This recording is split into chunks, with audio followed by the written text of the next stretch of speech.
So, me and Helix have been up to some more shenanigans, and we found a way to farm both rabbits and chickens in a nice automatic way, and it's this apparatus right here. I'll break this down. We're gonna go ahead and do a block-by-block tutorial, and then I'm gonna leave you guys with a challenge as well, because we have something cool we want to see if y'all can solve. So this system is comprised of two parts. You have your breeding columns, and then you have your kill system. The breeding column is really just this little 2x2 area where you can breed up rabbits or chickens. The babies will naturally fall down from the breeding chamber into a water line that flows into your kill system. Your kill system does have to be made of solid blocks, which are shown via the polish andesite here. And then you'll want to use mud or soul sand for 3 blocks at the end of your water line. And here is where you would also put your hoppers, ending in a chest.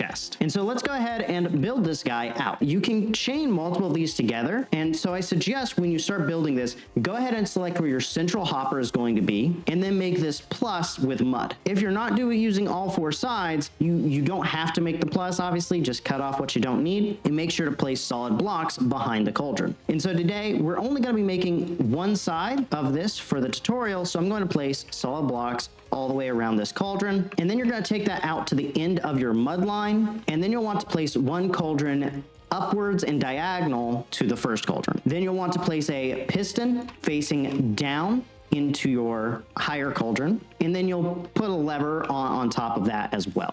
Once you have that lever on there, go ahead and get your lava buckets and fill both cauldrons, and then take a solid block and place it right on the central cauldron. And surround this area as well with a little bit more andesite, making this nice even plane.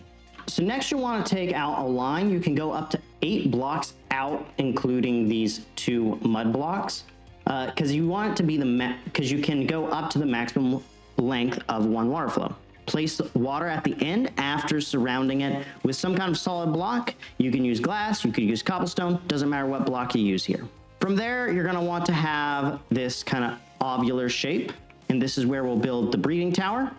If you do have empty blocks at the top here, we suggest using slabs of some kind in the middle. This prevents the animals from dying, but also keeps them from escaping if they do try to jump. So you'll want slabs just like this on the top.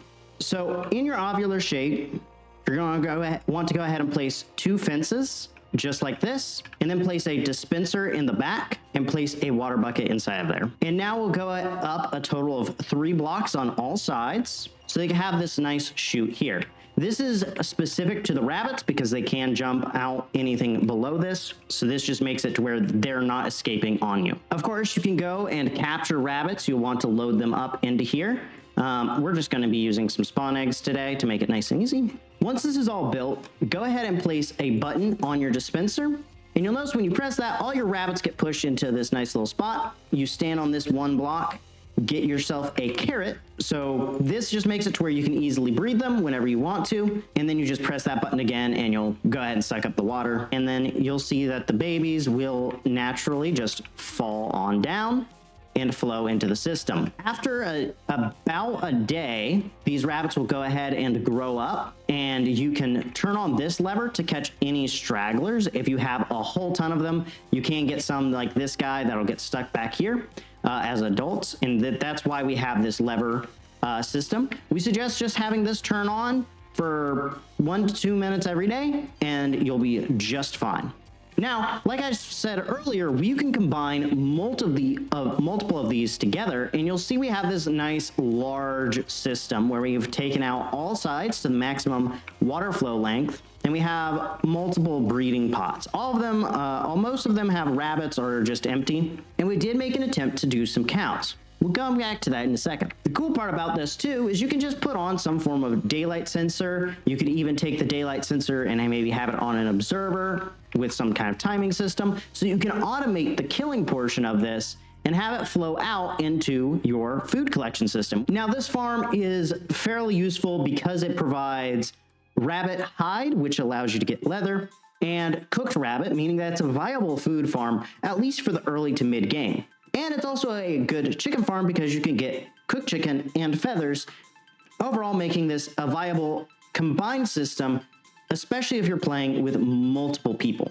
Now, one of the challenges we ran into, and we just have ran out of time, we are not able to solve this, is how we could maybe adapt this system to work with cows. Because if you look here, you can actually have up to 3 breeding pods on each of these nodes, possibly even more if you really wanted to get creative. So my challenge to y'all, pop in my Discord if you guys can come up with a way to make this system also work for cows. But thank you guys so much for watching, and thank you Helix for helping me out with this build. Without further ado, this is Negative Light signing out, and God bless y'all.